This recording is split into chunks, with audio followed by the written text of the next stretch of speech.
ప్రముఖ దర్శకుడు రామ్ గోపాల్ వర్మ పోలీసుల విచారణకు డుమ్మా కొట్టారు.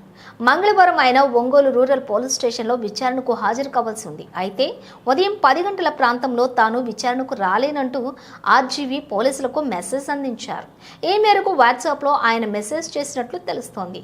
తనపై నమోదైన కేసులో విచారణకు పోలీసులకు సహకరిస్తానని ఆర్జీవీ చెప్పారు. అయితే తన వ్యక్తిగత పనుల కోసం 4 రోజుల సమయం కావాలని కోరారు. ఆ తర్వాత తప్పకుండా విచారణకు వస్తానని ఆర్జీవీ తన మెసేజ్లో పేర్కొన్నట్లు అధికార వర్గాల సమాచారం. సోషల్ మీడియాలో అసభ్య పోస్టులకు సంబంధించి ఆర్జీవీపై ఏపీ పోలీసులు ఇటీవల కేసు నమోదు చేసిన విషయం తెలిసిందే.